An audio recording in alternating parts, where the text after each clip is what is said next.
Hi, this is Brennan Davis from Bedrock Games and the Bedrock blog, and I'm here with Adam Balderstone, and we're going to be talking about Return of Condor Heroes 2006, the Chinese drama series. We're going to be covering episodes 6 through 8 today. So before we get into our broad overview, Adam, did you have any general thoughts or impressions on these three episodes? Yeah, we have a very dark turn here that comes along and kind of disrupts the flow of the story, but at the same time, it takes it in a lot of new directions. We've kind of got a split narrative going on with the main characters having parted. No, I'm very involved in the series at this point. And yeah, so this definitely is where it gets dark. And full warning, there's like going to be talk about rape and stuff in the upcoming discussion because that's a big plot point here. And so this episode opens up with Xiaolong Nu and Yanguo training in the Nine Yin manual style, and they had this ongoing agreement where they would leave the mountain when they mastered it. And Yanguo seems to feel that they've mastered it and they can leave the mountain, and she doesn't quite agree. And this is becoming an obvious sort of point of conflict between them, where she kind of wants to just stay with him on the mountain, and he clearly, I mean, he's willing to compromise with her, but you can tell he clearly has a desire to go out into the world. And Yeah. you know, I think it's also amusing that she accuses him of liking crowds because they've been living in the ancient tomb I where know. there's like no crowds at all, and anytime there's been crowds, it's been a bunch of Taoists that he can't stand. So so I'm wondering what a crowd is in Xiaolong Nu's mind. You know, it's a but Yeah, the only way I can justify it is if he's been telling her stories about the outside world, and mm, maybe she kind of took that from his stories. But there is the irony they're kind of setting up here that Zhao Long Nu is she's the one that doesn't want to leave, but ultimately, as we'll mm. see in these episodes, she's the one that takes off. Well, So well, and also they do establish later on that she does not understand currency and how markets work. So yeah, uh, and I know that they're pretty self-sufficient at the ancient tomb, but they must have to occasionally do supply runs to a nearby town or something like this. Uh, so presumably he must be the one going out of ancient tomb and gathering materials from and possibly bartering or trading with people when he needs to. So maybe yeah, that's that where that her is. This was the episode where I actually started wondering. During the earlier episodes, there was the story just kind of had me wrapped up, and I wasn't thinking about the logistics of what do they eat, where do they, what's how do they survive in this living in this tomb. But it kind of hit me this week, where how do they go about that? Yeah, I'm guessing that maybe that Granny Sun must have done a lot of the Yeah, outside training before, and now that became Yanguo's responsibility. And there in the yeah, book, at least, there were some moments of him venturing out a little bit beyond the tomb, but it was never anything too extravagant, I think. But the yeah. I big reached the same conclusion. the big plot point here is Ouyang Feng returns. He's been looking for Yanguo for a while, and he heard that he was at Chongyang Palace and couldn't find him there, and so he appears to Xiaolong Nu and Yanguo in the night, and he wants to teach Yanguo his toad style kung fu, and he doesn't want Xiaolong Nu to hear him, and he seems pretty annoyed that she's even there. He doesn't really seem to like her, and so he paralyzes her under a tree, and what's his name, Zhenji Bing, the Taoist from Chuanzhen sect, has been sort of lurking in the trees, observing Xiaolong Nu, and he uses this opportunity to have sex with her, to rape her, and he tricks her into thinking that he's Yanguo. Basically, he covers her face with something, and then and so by the end of it, she thinks that she's that she and Yanguo have had sex together, and it creates a big misunderstanding between them. And the Taoist kind of crawls away from the scene, and his the other Taoist from Chuanzhen, Zhao Zhijing, was also sort of observing things and is now using this information to his advantage.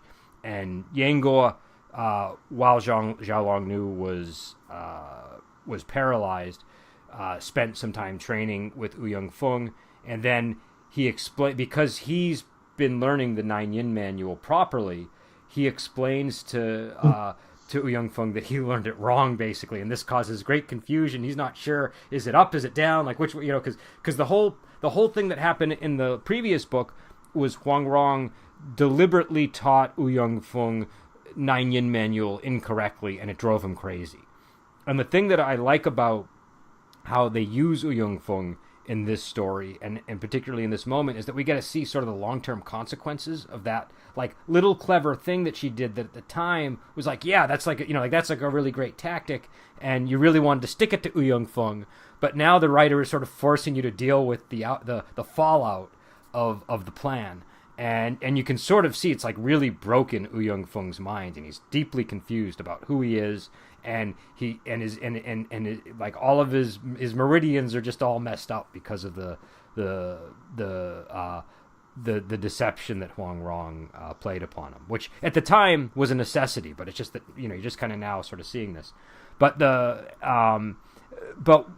end result of all this is that there's confusion between Zhao Longnu and Yang Guo, and they go their separate ways. She basically doesn't understand why he's still calling her Gugu. She thinks that they're now husband and wife, essentially, and he's deeply confused by her tenderness with her. Her whole demeanor has changed, and her virginity dot is gone, and he doesn't really understand what that means. And so she basically gets upset and leaves, and then Yang Guo is left on his own. And he goes off to find her, and he ends up at an inn where he heard that there's a woman attacking Chuanzhen Taoists, so he assumes it's Zhao Longnu, and it ends up being somebody else, which we'll get to. But we should probably stop there and kind of talk about what's happened a bit, I suppose, because this is obviously very dark.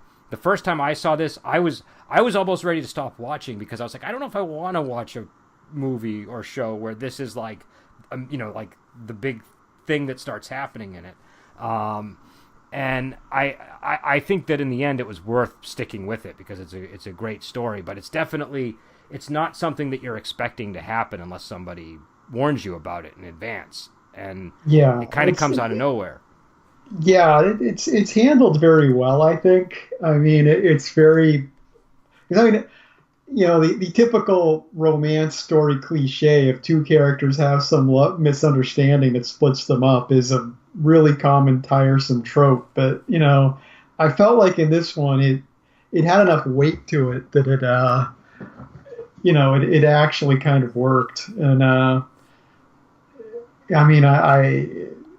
it is a pretty upsetting scene on the whole. And Genji Bing is just, he's been an interesting character, because it's like he hasn't been, you have the other monk there who's more openly a jerk, and so he almost seems like more of the good guy kind of monk in the earlier episodes. Then just boom, just in this episode, he goes to being like the character you really despise the most, because it's what he did was terrible on so many levels. He rapes Zhao Longnu, and on top of it, that destroys her relationship with Yang Gao, and it's just this horrible, horrible thing. I don't think you mentioned, but Yang Gao runs into him as he's slinking off back towards the monastery.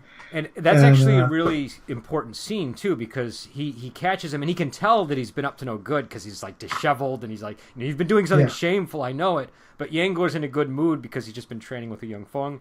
And so he's like, okay, I'm going to be magnanimous, and I'll let you go. So off you go. And it's sort of a monumental decision, because he was, like, they kind of gloss over it. Like, it doesn't seem all that weighty when he says it, but he's fully prepared to kill this guy in that moment, just for being there. Like, he does not like these Taoists at all. And he could have, he could have sort of, this becomes, obviously, this is going to become a bigger part of the story later on when the truth comes to light, and he could have sort of settled that there, but instead it sort of becomes, it festers longer as a result of him not making a decision there. Yeah, and I mean, like I said, Genji Bing too. He seems like the fairly innocuous one of the monks. He's like Yeah. the least hateable of the monks as far as bad guys go. So he makes this. Oh, it's just you. You go, Yeah. whatever, man. I'm in a good mood. Well, Just go. but you know what the thing is to keep in mind about him? He's been hanging out with the the worst of the worst. So I know. I it's know. and Zhao Zhijing is like he's never really done anything to intervene in Zhao Zhijing's bad activities. so Yeah. I think he's just and in the book he does have.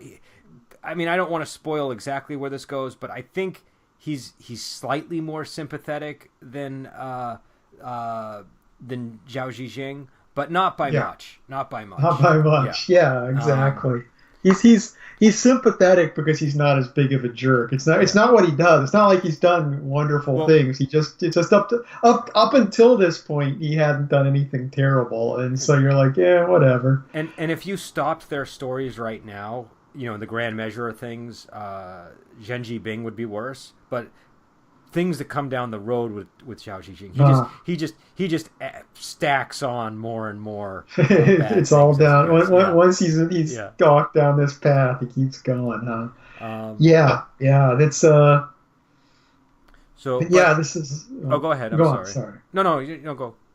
Yeah, and one thing to mention too that I don't think, I mean, for anyone that's listening that isn't actually watching the show, is that Yang Gao doesn't know that Zhao Longnu was paralyzed or anything. It's like, his godfather goes off and says, "Oh, I'm just gonna make sure she isn't spying on us." Then he goes off and does the paralysis thing, and that he's oblivious to that completely, which Yeah. which adds a lot to things, because. When he runs into Zenji Bing, I think he even mentions something about his Gugu. It's like, oh, you're lucky you didn't run into her or something like that. And it's just like when you know what's going on, it's like, oh God. Well, and I think Genji Bing is he thinks that maybe Yanguo knows, like maybe Zhao Longnu told him, because he doesn't know how well he fooled her in that moment, and so but again, it's obviously an important plot point, and it becomes much more important as the story goes on. But also, I think it's handled very differently than you see in a lot of these kind of shows and movies when something like that does come up, and so it's important, but it doesn't become the focus of the story, which is what I thought was going to happen. Well, it's a complicated thing too, because it's like, a character is raped, but she doesn't know she was raped. She thinks something else happened, so it's a very confusing aftermath, because the only character that knows what happens is Genji Bing. Other than that, everyone else just doesn't quite understand what's going on. And when the thread gets picked up again later, we can get back into it again, I suppose, because it does eventually. I mean, I'm going to spoil it, but she does learn what happened, and then that becomes I figured that was inevitable at some point in the story. Yeah, it would be really weird if she never did. It would be a very odd, and it would just be this hanging thing. But it is something that she becomes aware of, and it's dealt with in an interesting way. But once Yango is sort of on the road looking for her, he learns about this woman, and he thinks maybe it's Zhao Longnu. It turns out it's Lu Shuang, who's the daughter of Li Mocho's former lover, from the very beginning of the show. I don't know how fresh that is in your memory at this point. If that clicked. It's a pretty memorable scene for me, at least. I mean, that opening is very, very dramatic. So she's the daughter of Lu Zhanyuan, and if we remember from the end, I think, of the last episode or the episode before that, Li Mocho had returned home and found that her disciple was missing and had taken her 5 poison manual with her. And she was concerned about that because she doesn't want the remedy for her poisons getting out in the martial world. It would basically make her ineffective. And so that's why Lu Shuang is on the run. She's Li Mocho's disciple, and so she's having this run-in with, I think it's a group of Taoists and beggars, who are attacking her because they are trying to. Lee Mocho did something to them, and so now they're sort of taking it out on her, and she ends up getting her ribs bruised, and her and Yangoa, because he has to set her ribs, have a quasi-intimate moment. Like, for this setting, this is considered, very, it's a very delicate situation because he has to set her ribs, but he has to do it while not, like, looking at her, and so it becomes this big thing, and the next episode, he and Lu Shuang end up pretty much spending most of the time running away from Lee Mocho, and in order to help them evade her, they join up with a guy named Yelu Chu Chai, who's a historical figure, by the way. He's a Mongolian statesman, and they end up in his encampment with his son, and then a woman named Wan Yan Ping, who is a jinn whose parents were killed because of Yelu Chu Chai's history and the things that he's done. She bursts in trying to get revenge, and the whole episode ends on a cliffhanger. And there's also this moment of a duel between Zhao Longnu and Li Mocho, and on umbrellas, which was pretty cool. I don't know if you remember that scene. That was very memorable. And so now we're getting into episode 8, and what is it? Wan Yanping is trying to assassinate Yellow Chu Chai for the third time. This is like her third attempt to assassinate her. And the thing that's important to keep in mind here is Wan Yanping, she's a Jin, and she has, I think, the same surname as the guy who raised Yang Kang. So I think she's from the same royal family, or the same, group of people that Yangua's father was raised by. And Yelu Chu Chai sort of gives a big speech on how, well, okay, I know that you want to kill me because I'm responsible for the death of your parents and the destruction of your people's territory. But do you know who killed my ancestors? It was the Jin. And he goes on this speech about sort of this cycle of grudges that are that everybody's sort of just tethered to, and I think they sort of deal very, they're very generous with her. She bursts in, tries to assassinate him, and they don't try to kill him. They don't try to kill her. And his son, Yelu Chi, who's somebody you want to keep an eye on for the rest of the show, he becomes an important character. He even seems to admire Wan Yanping, and Yanggua ends up teaching Wan Yanping a way to kill him, a way to kill Yellow Chi, because when she burst in and tried to attack, and Yellow Chi tried to defend Yellow Chu Chai, Yellow Chi tried to stop her from committing suicide when she failed, and so Yanggua realizes that she can use that as a tactic against him, and when he tries to stop her, she can kill him, and this upsets Lu Shuang, who feels like she and Yanggua aren't getting the revenge that they want to get for their for their families. So why should Wan Yanping? And I think there's a little bit of jealousy also underlying a lot of it. And so she basically warns Yelu Chi what Wan Yanping is trying to do, and he does it anyways. But then in the end, she can't commit to killing him, and so she runs out. And there's a bunch of confusion that happens in the wake of this, and Li Mocho ends up abducting Lu Shuang, and we get this enormous extended confrontation between Li Mocho, Lu Shuang, Yanggor and Yelu Chi, as well as Guafu, the daughter of Huang Rong, and the Wu brothers, who sort of arrive as this battle is unfolding in the wilderness. And the episode ends with Yanggor just sort of leaving the scene on his own and going up into the mountains, where he encounters Hong Qigong and Ouyong Feng, who end up having a big 3-day battle in the snow-capped peaks. And I know I covered over a lot of material there, so we're going to go back and examine it individually. But Was there anything in the course of these episodes in particular that struck you past, this is mainly episode 7 and 8 that we're talking about now. Yeah. I mean, yeah, a lot. But it's interesting having Yang Guo out with Lu Shang. They have a interesting connection there. You have the whole thing of them posing in husband and wife, which I could see creating complications later. But the whole Mongolian connection too. It's like I don't know. It's very abrupt when they join up with those characters in the show. It's they kind of suddenly show up and it's like, hey, we want to serve you, and it's that kind of came out of nowhere. I didn't really follow the decision process that led to that. It was a little bit abrupt in the book, as I recall, too. So I think it just sort of I think they were just looking for a place to duck into. Li Mocho is a pretty formidable opponent, and they spend so much of the episode trying to evade her. They end up hiding in that wedding party. I love the scene where Yangor is bullying the bridegroom, and he's like, "I want to be a bridegroom," and he's just pushing the guy to the side.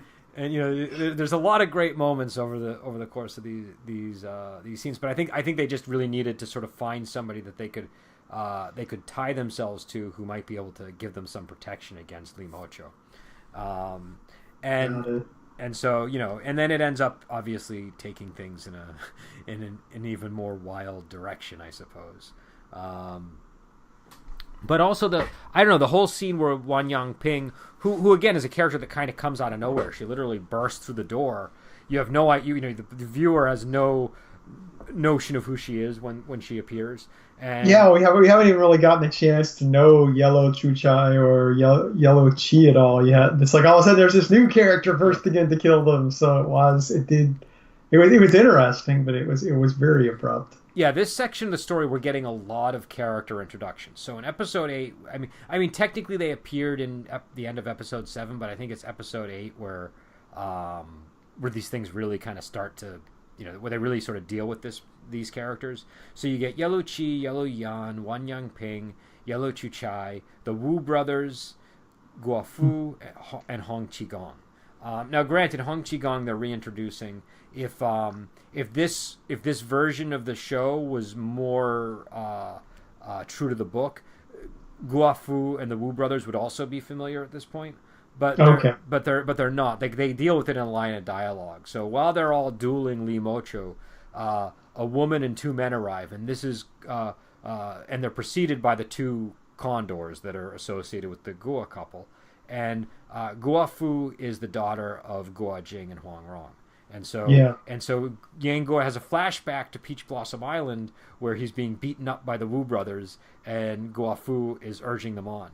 But in the book, that's like there's a whole section of the book where he's at Peach Blossom Island and you sort of and I really have to emphasize, in that flashback we really are just getting Yango's perspective. There's a lot more there. There's a lot more backstory there leading up to that meeting.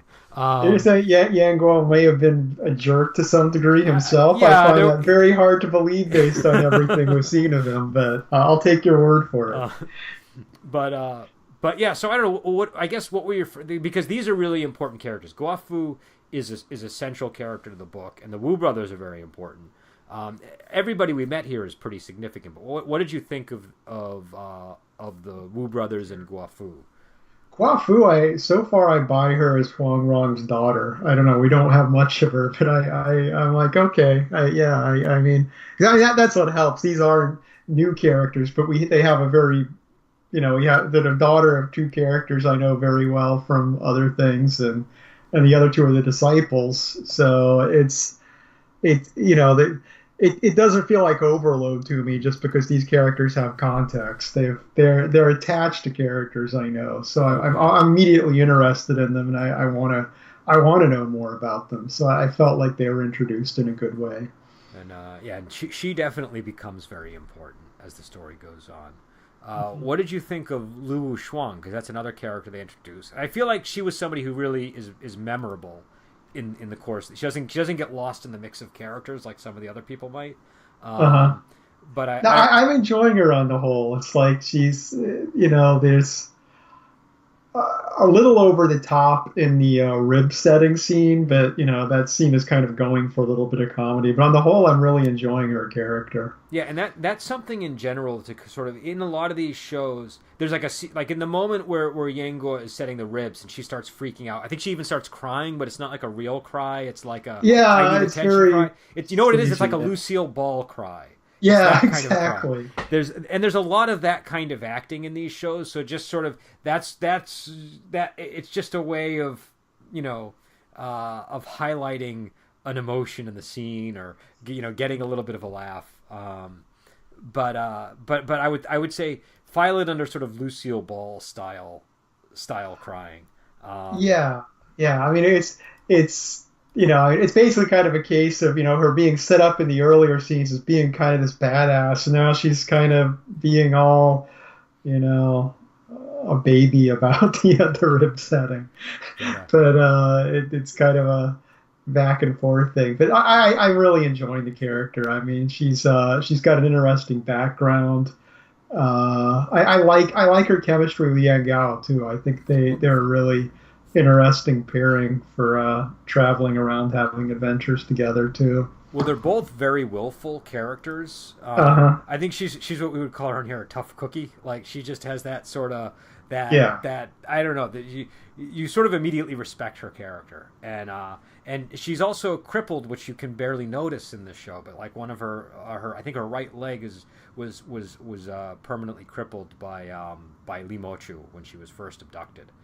Yeah, I guess when your lightness kung fu is good enough, it's a minor obstacle. Yeah. So And then somebody even points out they're like, oh, she's got a crippled leg, and she gets really mad and takes it out on them. But yeah. but she calls Yangua Shadan, which I guess means stupid egg.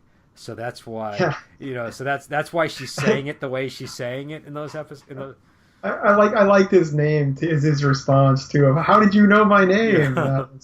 That was good. That just becomes his name from that point on. Well, I think there's more backstory to that, but I'd have to review the chapters in the book to sort of accurately explain it. But there's a deep backstory to the Shadan nickname in that one. Oh, so you've been called that previously in the book? I don't want to say anything that I don't know 100% to be Sure. accurate, but I remember there being more to it than just that.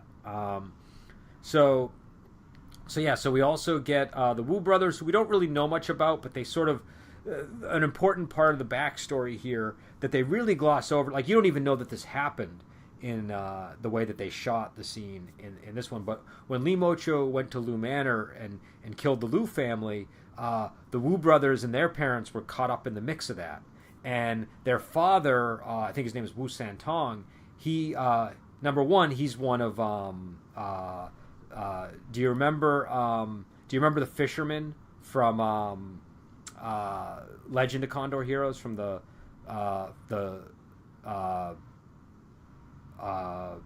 Brave Archer movie? The fisherman. What did he do? I can't recall a fisherman. So oh wait, no, it wasn't the fisherman. I'm sorry. It was he had another nickname. But he was one of the disciples of Reverend Yi Deng. And he wasn't the fisherman. He was one of the other guys. But Wu Santong is a disciple of Reverend Yi Deng. And so that's why he's a recognizable character when all this happens. But anyways, he gets poisoned in that scene by Li Mocho. And his wife sucks the poison out and dies as a result. And that's why the Wu brothers want revenge there. And I feel like this scene, you don't really like. Did you even notice that was the thing? So I was oblivious to all. Yeah. If they mentioned it at all, I did not pick up on it. So I think one of the shortcomings of this version of the story is they do not give you enough of the Peach Blossom Island material, and they're not. I don't really care if these shows are accurate to the books that much, but I think that this is something where if you're going to be accurate about something, having the stuff that happens with the Wu brothers and their parents is really important in that scene for this scene to have the weight that it really ought to have, because you don't understand why they're so set on getting revenge against Li Mocha. There's like a line of dialogue that explains it, but you can miss it if you're just looking away briefly. So yeah, that's Now, one thing too, I was looking away briefly for a second, is the subtitles in these episodes fit very fast in Yeah. places. There've been a lot of times I had to pause. The one of the scenes in the inn, for example, the scene where they go to meet Lee Mocho in the inn, when they first show up there, everything's like boom, boom, boom, boom, boom, boom, boom. Yeah. I was continually, rewinding a second and pausing to check the subtitles. Yeah, I think that the subs are a little fast. I would agree with you on that, and also yeah, and so you know just remember that the way that the mother died, because that becomes important later on. That's sort of a Oh, is okay. The way the Wu brothers' yeah, mother died. yeah. Okay. So yeah, so then you know the other scene that I thought was very sort of striking, that we briefly touched on but we didn't really get into, is that umbrella duel. That I thought Yeah. that to me is like the highlight of these three episodes in terms of the kung fu, because you have all these umbrellas suspended in the air, and Li Mochu and Zhao Long Nu are balancing on the umbrellas and fighting each other, and it's just this marvelous display of lightness kung fu, and also their two personalities. Like Li Mochu wants the Jade Maiden manual, and Zhao Long Nu is like, nope, I'm not going to give it to you, and just watching them clash, and watching the way that Zhao Long Nu never really, like, she knows that she can't beat Li Mocho, but she's not ever like terrified. She's like, nope, I'm not going to give it to you, and Yeah. Well, she says at the end of the fight, basically it's like, yeah, I'm not your equal, but you can't catch me either. So there we go. I mean, it would have been reflected in that fight very well. So it's just sort of kind of summing things up. But the fight scene did a good job of showing that all by itself. And I mean I think the fights overall are really impressive in the series. Like I again, Hmm. it's a television show, it's not a movie, but they get a lot of impressive wire work in it, which I really like. I love flying swordsmen, and I think it's poetic to sort of see that kind of movement, and the I don't know, the scenes, even like one with this kind of choreography, I feel like they seem to be making a good call. If the actor can't do the fighting, they they shoot it in a way so that all that matters is like the final stance of what the actor is doing. Do you know what I mean?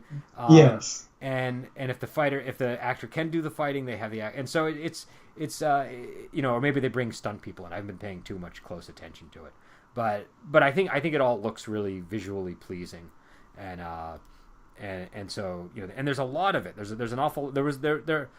I didn't count, but it felt like we got like 2 or 3 fights at least every episode, which to me is about the right level of fighting. I want a lot of fighting in these shows. I don't want to if I like, I remember one time I saw a series, and it was a perfectly fine series. It was great. I actually enjoyed it. I think it was called Sounds of the Desert, but like there was almost no fighting in it. And I Uh-huh. remember being, especially early on, I just remember being like, it's like no fighting in the show, and it occurred to me I wasn't watching a wuxia series, and so that's why there wasn't fighting. Oh, well, there you Um, go. Yeah. but but it was sort of more of like a historical romance, I guess. But Yeah, with well, I think what's good is, like I said, there is a lot of fighting in this, but it's very well integrated into the plot too. It never feels like they feel like, oh, we got to throw a fight scene in here. Everything happens very organically. I've been emotionally invested in every fight that's happened. There's as we talk about with the umbrella fight, you're kind of getting character development within the fights. It's just very well done in that regard. Yeah, because the dialogue and the fighting is woven together so well. Like there's the scene where Li Mochu is attacking Yangua, and tells him, and is accusing him of doing of having an incestuous relationship with Xiao Long Nu, and so Yeah. that whole exchange there. Again, it's one of these things where I think it's good because it highlights a really important feature of Li Mochu's character, but also it's one of the things that drives Yangua crazy by the end of the episodes, where he's just so you see him walking through the woods and he's replaying the insults from Li Mocho in his head, and he's not handling the emotions very well of feeling alone in the world and also feeling like he has to defend Zhao Long Nu's name. Yeah. Yeah, I mean, because it says something too, like you say, the dialogue being interwoven. When you ask me, like, how many fight scenes there are in an episode, I'm not. It's not easy for me to say from the standpoint that it doesn't feel. A lot of times in movies or something, you kind of feel that gear kind of shift when it goes into a fight scene. It's like now I've got a fight scene for 5 minutes, then boom, we're back to people talking, and boom, it's like there isn't that break. Everything kind of flows very well in this. It's part of the same texture basically. Well, yeah, because in this one, what they'll do is they'll have people like they'll exchange 2 or 3 blows and then sit down and talk, and then they'll exchange a couple more blows and then stand up, and then there's it's more integrated into the overall flow of the discussion at times. Yeah. And people are perfectly willing to pause and not do anything and then resume. Oh, I'm sorry. Are you about to say something? Yeah. Let me So, hold my punch a second. And there's also this really weird sequence in the episode where we sort of like I hinted at this before, where we sort of learn more about Xiaolong Nu's naive character when it comes to the world. And so she goes and she's hungry, and she sees somebody has buns on a in the marketplace, and she grabs one of them and starts eating it, and he's like, hey, everybody knows you have to pay for food. She's like, who? I don't know what you're talking about. And she tries to give it back, and he's like, no. And so then a bunch of people try to grab her, and she knocks them down. And so people start, look at this little woman, eating other people's buns and beating people up. And she's just she's not trying to cause problems. She just doesn't know how the world works. It was a good scene because I mean you could generally kind of feel a bit distressed about her having to like knock the people down, the people giving her a hard time. I mean it's a little comedic at the beginning where hey, she doesn't get money, but it's not just done as a straight kind of goofy fish out of water scene. There is kind of an air of you get the feeling of her misunderstanding and unhappiness about the whole thing, and of course it gets revisited later when that guy tricks her into trying to go to his master, and I guess he wants to marry her or something, but then her not accepting the refreshments because she doesn't have money well, I think there was something in the refreshments, and I think that that wouldn't surprise me either, but because what happens is she's wandering around town asking everybody if they've seen Yangoa. like he's somebody that everybody would know. And they're like, no, I haven't seen Yango. And so this guy sort of sees her, overhears her saying that, and to one of the people she says, have you seen Yango? He calls me Gugu. And so the guy walks up and he says, hey, you looking for Yango? And he's like, I know where he is. And she's like, who are you? He's like, you're Gugu, right? And so like he's it's like anybody who's spent 10 minutes in a city knows this kind, this kind of trickery. But she's just so innocent to the world that she just believes the guy, and she goes and follows him. And there's this guy named Mr. Zhang who looks really creepy. His hair's kind of all disheveled. He just doesn't look, you can tell he's up to no good. And they try to get her to eat some food and take refreshments, and she won't. And I'm pretty convinced there's something in the refreshments, because I would not be surprised. Yeah. And then they try to convince her to stay and marry him, and she beats him up, and then he calls his guards, and she beats them up, and they're no match for her. And she ends up leaving. And but then on her way out, I think she's like, you don't know Yango, do you? Like she's still it's sort of just dawning on her. So she's just very and this is something that I think this is why I think it's interesting when Zhu Batong comes back into the story, because they're a very interesting pair when they're together, because they both just don't really know how the world works. And for very different reasons. Zhu Batong is just obsessed with the martial arts, and there's something kind of going on with him. And she's lived in the ancient tomb her whole life, and so she just has never dealt with people, and she doesn't really want to deal with people. And so that is a pairing to look forward to, definitely. But and you can sort of see why she doesn't want to leave the mountain. Like, this is all probably very, what it's like. It's like if you're not accustomed to life, and like I don't really like going into Boston because I find it confusing, because I don't live in the city. I live outside the city, and so it's sort of that. I think she's experiencing that sort of shift of there's all this confusing stuff going on around me when I'm off of this mountain. She just doesn't know how to process it all, I think. Yeah, well, that scene ending with her just kind of flying away too is very, very poetic too. It's like, they're all calling for more guards or something, and she just drifts, floats off. It's like I have nothing to do with this. I'm just above this whole thing. Bye. It was and her beating up all the guys showed her superiority, but her just kind of like floating away like a cloud just was kind of the final cap on that. And then the episode ends, of course, with him meeting Master Hong Qigong, who we know from the previous story, and then Ouyang Feng shows up, and now here the show is very different from the book. There's a lot more stuff that happens in the book, so this doesn't feel like everything's all kind of happening at once. And in this show, I feel like it does kind of feel like it's happening all at once, so it's a little bit confusing, I think, the way that it's done. But it gets to the same spot, which is Ouyang Feng and Hong Qigong have a duel that lasts 3 days and nights. And at the end of the episode, they're waist deep in snow, sort of staring each other down. And it's clear that Hong Qigong knows who Ouyang Feng is, and Ouyang Feng still has no idea who he himself is. So, in fact, Hong Qigong sort of playfully attempts to claim that he's Ouyang Feng. And we'll get more into that next episode, because this is sort of like the last 5 minutes of the episode when this all happens.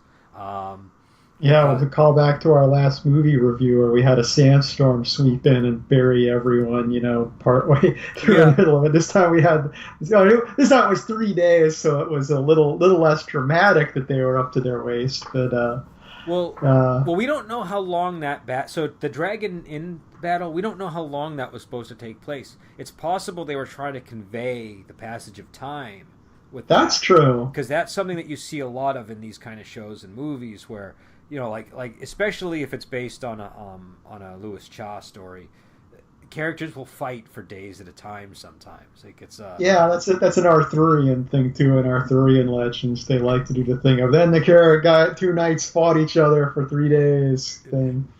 But it's something that role-playing games with their round-by-round combat struggle with. It's a little hard to pull off. Though I have to say, there's a game I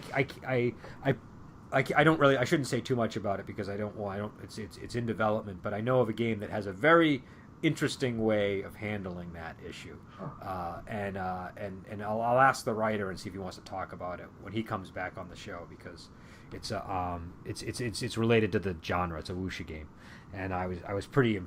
It would very perfectly match exactly the problem that you're talking about. But I mean, obviously that snow piling up around their waists is conveying the passage of time here. So I think that's, it's a cool way to do it. It's just that I feel like so much of the lead up to that scene doesn't happen in this show. So it kind of, you suddenly have this 3 day long battle that happens in 4 minutes. Not even 4 minutes. I think it's like we only know it's 3 days just because we're told, It's, young girl like, just you've kind of been says, fighting for 3 days. Like, oh, have they? Yeah. But did they actually name Hong Qigong in this? Because I didn't pick up on who that was. I don't know if they've named him yet. I think they haven't said it's him. But it's him. It's definitely him. Yeah. And also, there was there is an important detail, speaking of sort of characters and names. There's a figure who appears in a mask to help Yanguo and Lu Shuang. Of course, we're completely gone past that. And we did not do, and they didn't give her name yet, right? No, I can make guesses about who she is, but I do not know who she is. Okay, but we get one really important clue. She's got the jade flute. Jade flute. Where'd the jade flute come from? During the inn scene, during the fight, she pulls out the jade flute and is fighting with the jade. I'm pretty sure she has the jade flute on her during that inn scene fight. But I remember, where would I have previously seen Huang Yaoshi. Oh, okay, got it.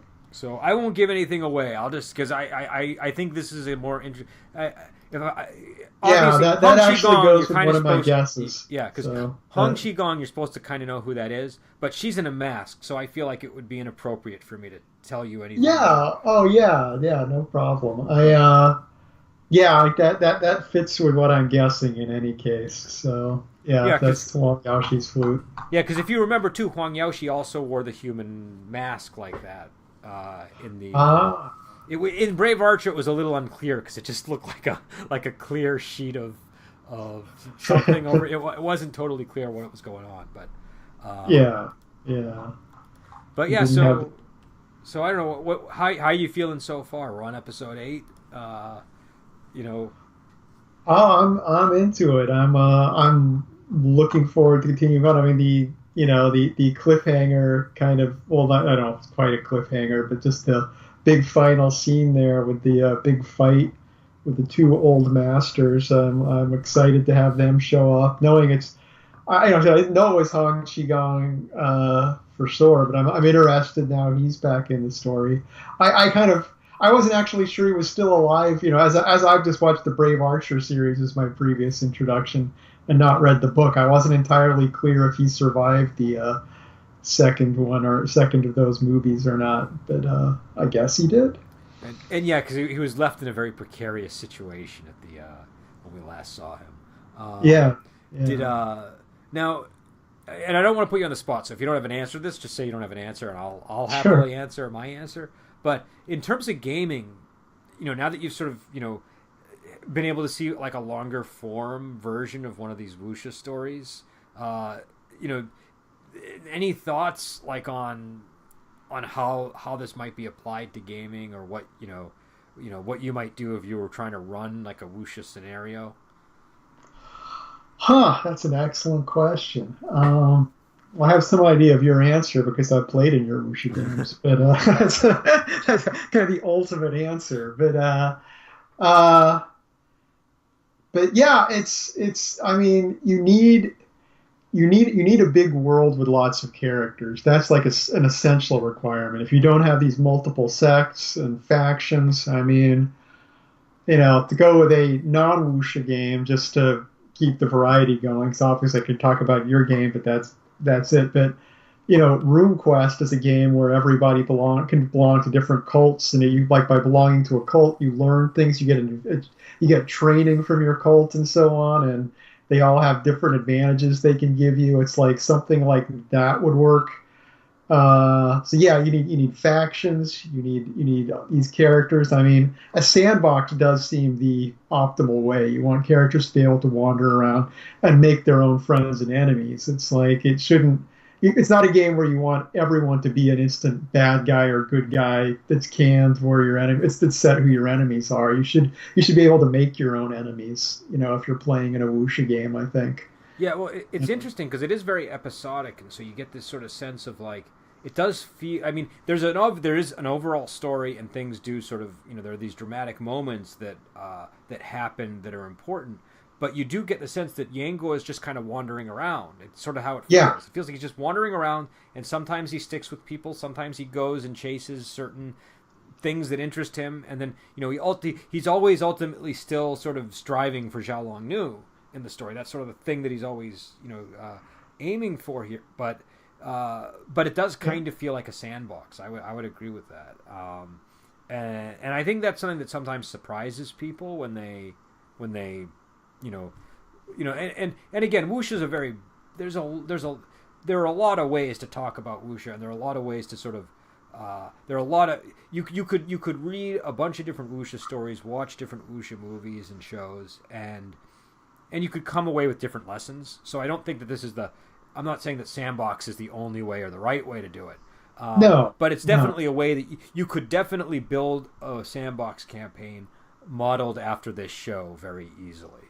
Well, the thing is, when you've built a sandbox, you can run other kind of adventures in it. A lot of people act like linear adventures and sandbox adventures are the enemies of each other, and it's like, no, you can build a sandbox setting, and then you can build a perfectly linear story that flows through that. It's Yeah. just the characters have the option to jump off the railroad at any point, but the railroad is there. Well, yeah, So and in here I would say that the where the linear adventures exist is within each of the characters he meets, because every character kind mhm, of has a little goal that they're like Lu Shuang is trying to evade Li Mochu. So if the player yeah, characters were to encounter her, they might help her contend with Li Mochu, And that's, I mean, that's something, once you're sort of committed to that task, that's something that you probably have to deal with for a while.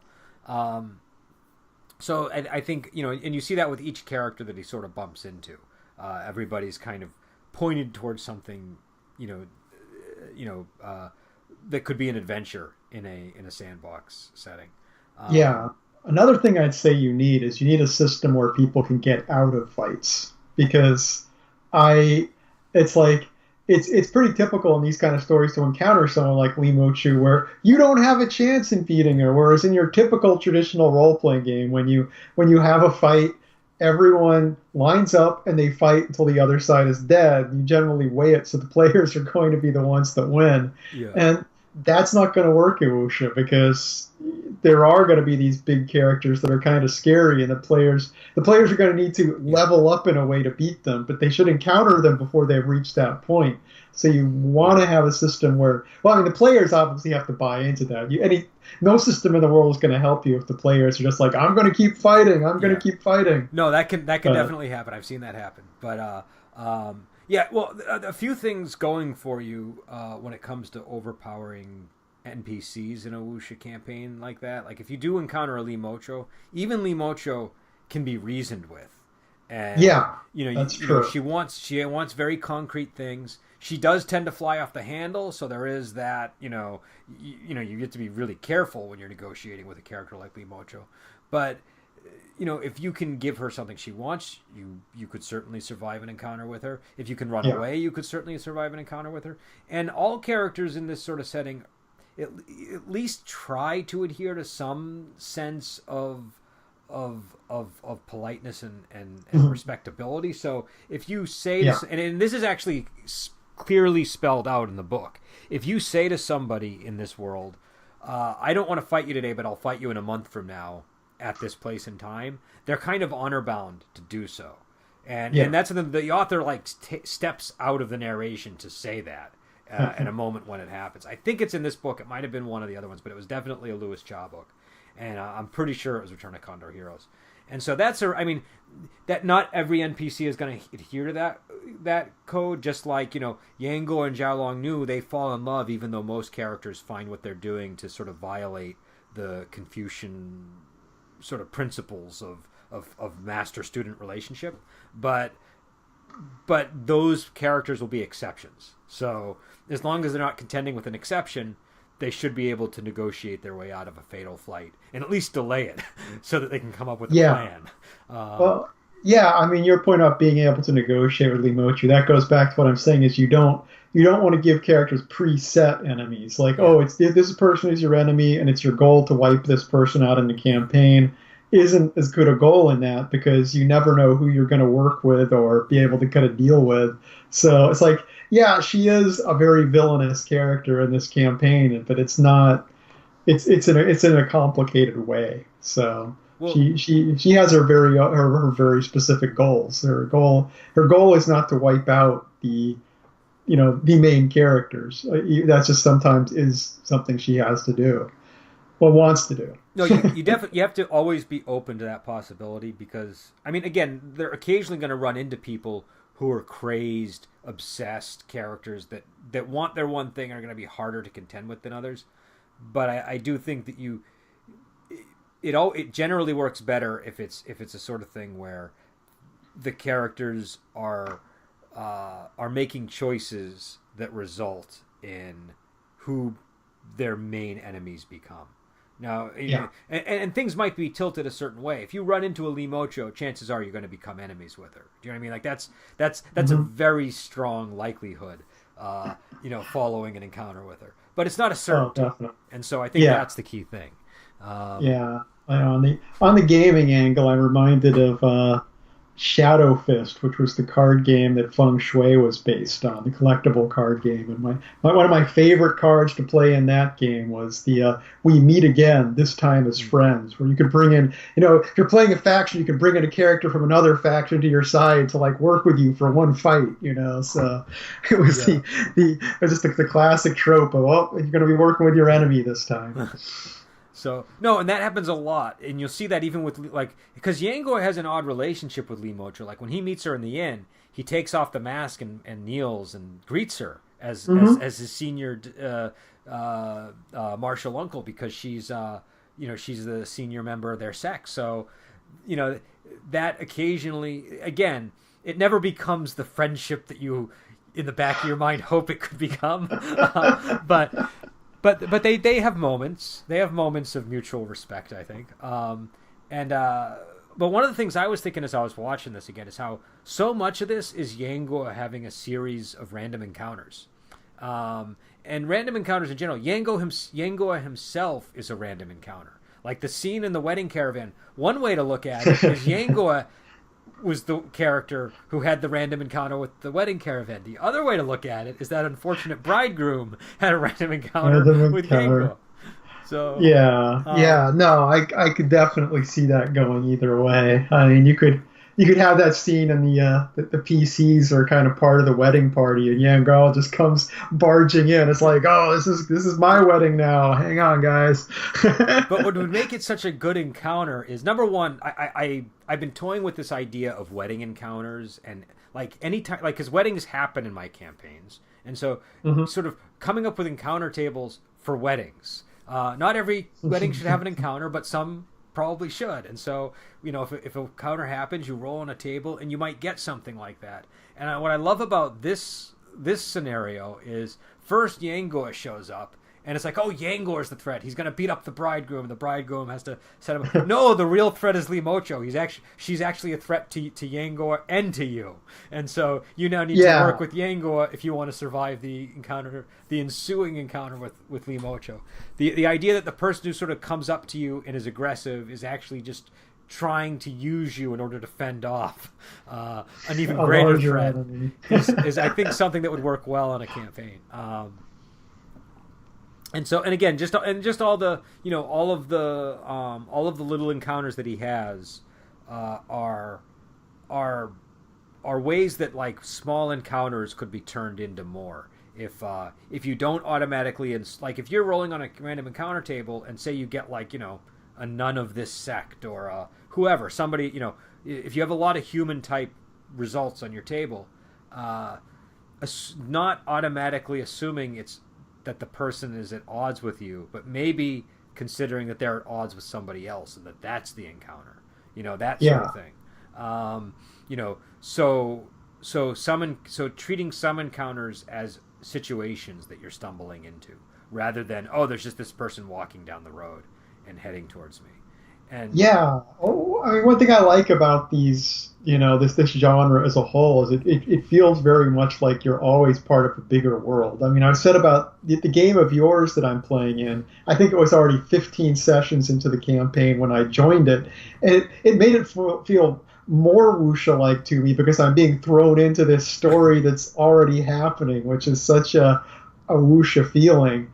And so, having your random encounters be, boom, you've fallen into this other story that's already going on between these two other people is perfect. It's a lot more true to the genre than just going, okay, here's this person and they want this thing from you. So we've been going on for an hour though, so I'm gonna end the episode there. And but I think we got a lot of interesting gaming discussion at the end of that. And we did. And so we'll be back on. I think, what are we doing? Episodes 9 through 11, presumably the next time, if we can swing. That sounds like a good goal. So again, this is Return of Condor Heroes 2006. You can watch it and listen along, or hopefully this is prompting some interest if you haven't seen it before. But we'll be back on with more episodes like this. And I think me and Adam were talking that we might watch that show, The Flame's Daughter, which I did a recap of the first episode yesterday. Down the road, when we're done with this, is the sort of second Chinese drama series that we do. So there's that to look forward to as well. And on Friday, we're going to be doing the tournament with Angela Mao, which should be interesting. And so until then, we will talk to you later.